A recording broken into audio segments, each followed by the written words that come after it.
श्री स्वामी समर्थ. नमस्कार, मी नंदिनी. माझ्या यूट्यूब चॅनलवर तुमचं खूप मनापासून स्वागत करत आहे. तुमच्या मनातील सर्व चांगली इच्छा स्वामी महाराज पूर्ण करो ही स्वामींच्या चरणी प्रार्थना करते आणि आजच्या नवीन व्हिडिओला सुरुवात करते. तर पहा, येत्या 24 जुलैला आलेला आहे गुरुपुष्यामृत योग. याच दिवशी आषाढी अमावस्या देखील आलेली आहे. या अमावस्येला दीप अमावस्या असं देखील म्हटलं जातं. या दिवशी दिव्यांनी संपूर्ण घर हे उजळून टाकलं जातं. जेवढे पण आपल्याकडे दिवे आहेत तर ते दिवे पूर्ण स्वच्छ करून ते प्रज्वलित केले जातात. तर पहा, गुरुपुष्यामृत योग जो आहे तर तो खूप शुभ मानला जातो. ज्या वेळेस पुष्य नक्षत्र हे गुरुवारच्या दिवशी येते त्या दिवशी गुरुपुष्यामृत योग हा तयार होत असतो. हा योग जो आहे ना तो खूप दुर्मिळ योग आहे आणि या दिवशी आपण जे काही पूजा, सेवा, उपाय करू त्याचे पुण्यफळ आपल्याला अगदी लवकरात लवकर प्राप्त होते. आजच्या व्हिडिओमध्ये मी तुम्हाला अतिशय प्रभावशाली उपाय सांगणार आहे. 12 फुलवातींचा अत्यंत प्रभावी उपाय आहे. हा जो उपाय आहे तर याला सेवा देखील म्हटलं जातं आणि ही सेवा जर आपण केली तर याचे आपल्याला नक्कीच चांगले परिणाम हे बघायला मिळतात. आपल्या कितीही कठीणातील कठीण इच्छा असू द्या त्या पूर्ण झाल्याशिवाय राहत नाही. असा हा अत्यंत प्रभावशाली जी सेवा आहे तर ती आहे. तर ही सेवा कशी करायची आहे त्याबद्दलची संपूर्ण माहिती आजच्या व्हिडिओमध्ये आपण जाणून घेणार आहोत. त्यामुळे तुम्ही व्हिडिओ स्किप न करता शेवटपर्यंत नक्की बघा, जेणेकरून तुमच्यापर्यंत योग्य ती माहिती पोहोचेल. आपल्या चॅनलवर जर नवीन असाल तर चॅनलला लगेच सबस्क्राईब करा आणि असेच नवनवीन माहितीपूर्ण व्हिडिओ पाहण्यासाठी बेल आयकॉनलाही प्रेस करा, म्हणजे मी जेव्हा कधी नवीन व्हिडिओ अपलोड करेन त्याचं नोटिफिकेशन सर्वात अगोदर तुम्हाला भेटेल आणि तुम्ही एकही व्हिडिओ मिस करणार नाही. त्याचबरोबर खाली कमेंट्समध्ये श्री स्वामी समर्थ लिहायला अजिबात विसरू नका. तर पहा, हिंदू परंपरेनुसार गुरुपुष्य योग हा अत्यंत शुभ आणि लाभदायक काळ मानला जातो.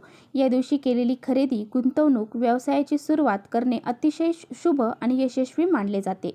या दिवशी खूप जास्त प्रमाणामध्ये शैक्षणिक आणि धार्मिक उपक्रम सुरू करणे अतिशय यशस्वी मानले जाते असा दृढ विश्वास आहे. हा योग तेव्हा बनतो जेव्हा गुरुवार या वारास पुष्य नक्षत्राचा संयोग येतो.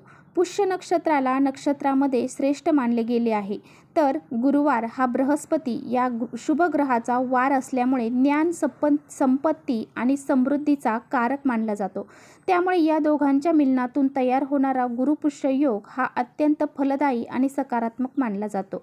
या विशेष संयोगाला गुरुपुष्यामृत योग किंवा गुरुपुष्य नक्षत्र योग असंही म्हणतात. तर पहा, 2025 गुरुपुष्य योग हे फक्त 3 वेळा येणार आहे. त्यामुळे या संधीचे महत्त्व अधिक वाढले गेलेले आहे. पहिला योग हा 24 जुलै रोजी सायंकाळी म्हणजेच 4:43 पासून सुरू होणार आहे. तर 25 जुलै रोजी सकाळी 5:39 वाजेपर्यंत हा योग असणार आहे. आणि तर पहा, ही जी 12 फुलवातीची सेवा आहे, जो उपाय आहे तर तो तुम्हाला या शुभयोगावरच करायचा आहे. आजच्या व्हिडिओमध्ये जो काही हा 12 फुलवातींचा उपाय मी तुम्हाला सांगत आहे तर हा उपाय याला म्हणू शकता किंवा तुम्ही सेवा देखील म्हणू शकता.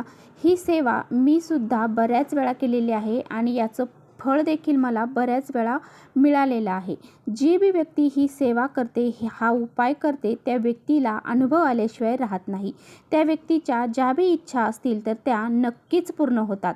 तुमचं घर घेण्याचं स्वप्न असेल, गाडी घेण्याचं स्वप्न असेल किंवा तुमच्या घरामध्ये लक्ष्मी प्राप्ती होण्यासाठी, धनप्राप्ती होण्यासाठी तुमचं कोणतंही इच्छा असू द्या ती पूर्ण झाल्याशिवाय राहणार नाही. तर ह्या शुभयोगावर सोने खरेदी करण्याला सुद्धा विशेष महत्त्व दिलं जातं. जर तुम्हाला या योगावर सोनं खरेदी करायचं असेल तर तुम्ही अवश्य या योगावर सोनं खरेदी करावं.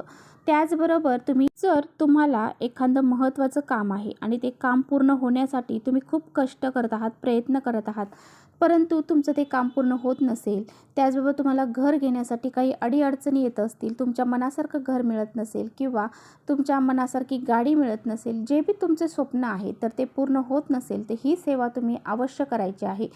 हा जो उपाय आहे तर हा जर केला तर तुमचे कोणतेही स्वप्न असू द्या ते पूर्ण झाल्याशिवाय राहणार नाही. तर पहा, हा जो उपाय मी तुम्हाला सांगत आहे तर हा उपाय, ही सेवा जी आहे तर ती तुम्हाला गुरुपुष्यामृत योगावरच गुरुवारी करायची आहे. गुरुवारी अमावस्या देखील आहे आणि याच दिवशी तुम्हाला हा जो उपाय आहे तर ही सेवा आहे तर ती करायची आहे.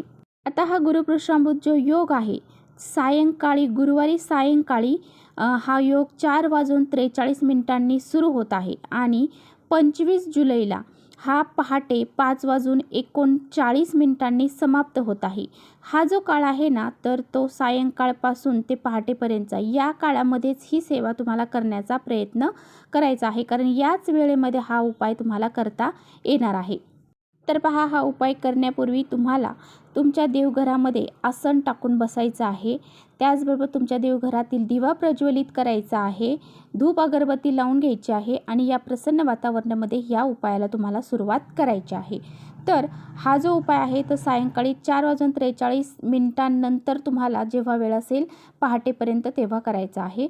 तर तुम्हाला काय करायचं आहे, तुम्हाला हा उपाय करण्यासाठी एक निरांजन लागणार आहे. जर तुमच्याकडे चांदीचं निरांजन असेल तर तुम्ही अवश्य चांदीचं निरांजन घ्या, कारण हा उपाय तुम्ही चांदीच्या निरंजनामध्ये सुद्धा करू शकता. नसेल तुमच्याकडे तर तुम्ही मातीची पंती घेऊ शकता किंवा मग पितळाचा, तांब्याचा किंवा स्टीलचा कोणत्याही प्रकारचा दिवा तुम्ही यासाठी वापरू शकता. हा एक दिवा तुम्हाला लागणार आहे. त्या दिव्यामध्ये तुम्हाला एक फुलवात ठेवायची आहे.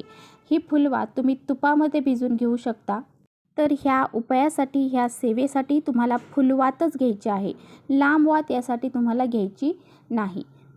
एक फुलवात तुम्हाला घ्यायची आहे. शुद्ध गाईच्या तुपामध्येच भिजवायची आहे. तुम्हाला कोणतंही तेल वापरायचं नाही. शुद्ध गाईचं तूपच तुम्हाला वापरायचं आहे.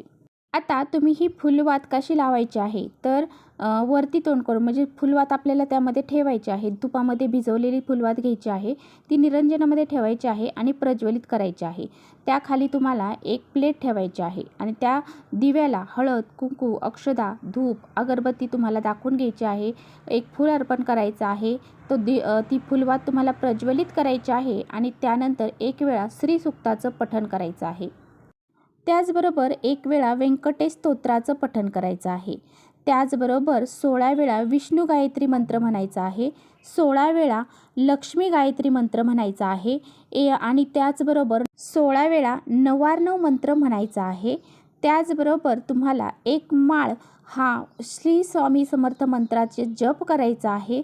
त्याचबरोबर 16 वेळा कुबेर मंत्र तुम्हाला म्हणायचा आहे. तर पहा, ही जी सेवा आहे संपूर्ण करण्यासाठी तुम्हाला फक्त 20 मिनटं लागतील आणि या 20 मिनटं हे तुमच्या आयुष्याचं सोनं करून जाणार आहेत. त्यामुळे तुम्हाला ही सेवा जी आहे तर ती करायला सुरुवात करायची आहे. आता ही 12 फुलवातींची सेवा आहे, तर ती कशी सुरुवात करायची आहे, तर हा जो आपला पहिला दिवस होता, म्हणजेच गुरुवारी हा पहिला दिवस गुरुपुष्यामृत योगापासून ह्या फुलवाती लावायला तुम्हाला सुरुवात करायची आहे. तर काय करायचं आहे, दुसऱ्या दिवशी तुम्हाला एक वेळ आणि काळ ठरवून घ्यायचा आहे. म्हणजेच तुम्ही सकाळी फुलवात लावा किंवा मग संध्याकाळी लावा. एक काळ तुम्हाला वेळ ठरवून ठेवायची आहे. तुम्ही सकाळी देवपूजा झाली की लगेच ही सेवा करू शकता किंवा मग संध्याकाळी दिवाबत्ती करताना सुद्धा तुम्ही ही सेवा करू शकता. कोणताही एक टाईम तुम्ही ठरवायचा आहे आणि त्या वेळेमध्ये सेवा करायला सुरुवात करायची आहे. आता दुसऱ्या दिवशी तुम्ही सकाळी करू शकता, संध्याकाळी करू शकता, एकच टाईम करायची आहे. तर दुसऱ्या दिवशी तुम्हाला काय करायचं आहे, 2 फुलवाती घ्यायच्या आहेत. त्या तुपात भिजवलेल्याच घ्यायच्या आहेत आणि सांगितल्याप्रमाणे तुम्हाला त्यावरती ज्या काही सेवा मी सांगितल्या आहेत तर त्या करायच्या आहेत. ती फुलवात प्रज्वलित करायची आहे. आता फुलवात प्रज्वलित कशी करायच्या, 2 वाती, तर त्या दोन्ही एकमेकींना जोडायच्या आहेत आणि त्या प्रज्वलित करायच्या आहेत. अशाच पद्धतीने दुसऱ्या दिवशी 2 वाती, तिसऱ्या दिवशी 3 फुलवाती घ्यायच्या, त्या एकमेकाला जोडायच्या, तुपामध्ये भिजवायच्या आणि त्या प्रज्वलित करून ज्या काही तुम्हाला सेवा सांगितल्या आहेत ह्या सेवा म्हणायच्या आहेत. आणि चौथ्या दिवशी 4 फुलवाती, 5व्या दिवशी 5 फुलवाती, 6व्या दिवशी 6, 7, 8, 9, 10, 11, 12. तर 12व्या दिवशी तुम्हाला 12 फुलवातींचा पूर्ण जुटका एकत्र करायचा आहे आणि 12 फुलवाती तुम्हाला एकच त्याचं टोक करून तुम्हाला त्या लावायच्या आहेत. त्यानंतर 13व्या दिवशी काय करायचं, 13व्या दिवशी तुम्हाला परत 12च फुलवाती घ्यायच्या आहेत आणि त्या प्रज्वलित करायच्या आहेत. त्यानंतर तुम्हाला उतरत्या क्रमाने, म्हणजेच तुम्हाला 14व्या दिवशी 11 फुलवाती घ्यायच्या आहेत आणि 15व्या दिवशी तुम्हाला 10 फुलवाती घ्यायच्या आहेत आणि 16व्या दिवशी 9 फुलवाती घ्यायच्या आहेत. असं एक कमी करत तुम्हाला 24व्या दिवशी 1 फुलवात लावायची आहे. अशा पद्धतीने चढत्या क्रमाने आपल्याला पहिल्या दिवसापासून सुरुवात करायची आहे आणि 12व्या दिवसापासून तुम्हाला उतरत्या क्रमाने परत फुलवाती लावायला सुरुवात करायची आहे. आता बघा, तुम्ही ह्या सेवेला सुरुवात केली तर तुम्हाला मासिक धर्म आला किंवा सुतक असेल तर ते जे काही 4 दिवस असतील, ते 5 दिवस असतील, ते तुम्हाला सोडून द्यायचे आहेत आणि त्यानंतर जेथून तुमचा क्रम चालू होता तिथून तुम्हाला सुरुवात करायची आहे. असं नाही की तुम्ही पहिल्यापासून सुरुवात करा. जिथे तुमचा क्रम थांबलेला आहे त्याच्या पुढच्या क्रमपासून तुम्हाला फुलवाती लावायला सुरुवात करायची आहे. तर पहा, ही सेवा अत्यंत प्रभावशाली आहे. त्यामुळे तुम्ही ही सेवा स्त्रिया करू शकतात, लहान मुलं करू शकतात, मोठी माणसं करू शकतात, पुरुष करू शकतात, म्हातारी माणसं करू शकतात, कुणीही ही सेवा करू शकतात. तर अशा पद्धतीने तुम्हाला या 12 फुलवातींचा प्रभावी उपाय जो आहे तर तो करायचा आहे. तर चला, इथेच थांबवते माझा व्हिडिओ आवडला असेल तर नक्की लाईक करा. चॅनलवर नवीन असाल तर चॅनलला सबस्क्राईब करा. जर तुम्हाला या सेवेमध्ये काही कमेंट्स असतील तुमच्या, जर तुम्हाला काही प्रश्न पडले असतील तर तुम्ही मला कमेंट्सद्वारे विचारू शकता. तर चला, इथेच थांबवते माझा व्हिडिओ आवडला असेल तर नक्की लाईक करा. चॅनलवर नवीन असाल तर चॅनलला सबस्क्राईब करा. परत भेटूया अशा छानशा व्हिडिओसोबत. तोपर्यंत श्री स्वामी समर्थ.